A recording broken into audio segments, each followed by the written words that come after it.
listen to National Public Radio on the weekends, chances are you'll hear the voice of Hal Cannon. Hal is a regular contributor to Weekend Edition on NPR, and he and his wife, author Teresa Jordan, live right here in our area in Virgin, Utah. For NPR News, I'm Hal Cannon.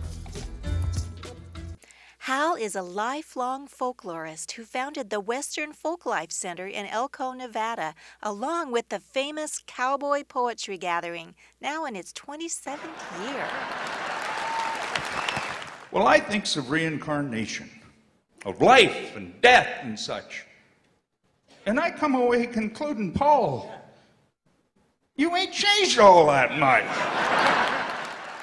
I had a nice chat with Hal recently. So tell me what a folklorist is. Well, a folklorist is a person who's interested in the parts of history that sort of come forward with us personally in our lives, the culture. Like we learn how to make jam from our mother, that's folklore, or make quilts, or tell stories, or the way we tell jokes, or the kind of music we like. But it's sort of down home. It's, the everyday person. It's not, there's no real stars in folklore. How did you go from folklore to NPR? Well, I lived on a ranch out in Nevada, and we were news deprived. We didn't get NPR, and I had really come to love getting in-depth news and in-depth reports. So when we finally got NPR, I realized that most of the stories were about Washington and New York and LA, and I said, interesting things are happening out here in the the interior West. Maybe I could start producing things about the interior West, and so we started doing that. Hal has won numerous awards for his accomplishments in the field of folklore. 3 Wrangler Awards from the Cowboy Hall of Fame, a Will Rogers Lifetime Achievement Award, a Distinguished Alumni Award from the University of Utah, and 2 Governor's Awards, one for the arts and one for the humanities. Also, a documentary he produced called Red Rock Rondo recently won 2 Emmys.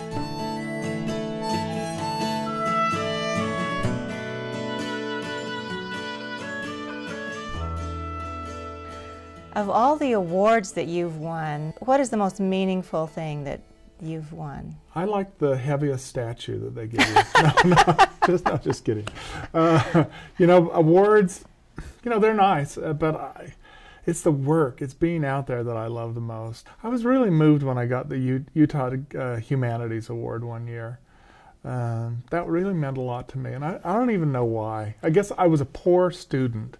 And to be acknowledged as, get a humanities award really meant a lot to me. What's the most interesting story that you ever covered for NPR? Well, I think it was when we were invited by a native elder to come to a ceremony and document it at Wounded Knee, where his great-great-grandfather had been... he was the chief of the people that were murdered at Wounded Knee. Wow. And we got to be part of a ceremony where they reunited his soul with his body, basically. And we got to cover the whole thing. We were invited as special guests. Wow. What's next for you? How do you feel like you've completed your life goals, or do you have other goals you're aspiring to? Oh, God, I have lots of energy these days, so I'm playing a ton of music. I've been writing songs. We're producing an album of my own songs. I'm playing with another group, Philip Bimstein's group. Remote control in the hand of God. Remote control in the hand of God. Change the channel with his lightning rod. Oh, with his lightning rod. I just want to keep doing what I'm doing. I just feel so blessed in these hard times to be able to still do what I want to do, and hopefully people think it's valuable enough. Oh, we're certainly blessed with your work. Thank you very much. Thanks a lot. I learned something else about Hal when I got to know him. He's a genuinely nice man. The world would be a better place if there were more Hal Cannons in it. If you'd like us to tell the story of someone you know, call us at 435-879-4274 or visit southernutahnow.com and click Contact.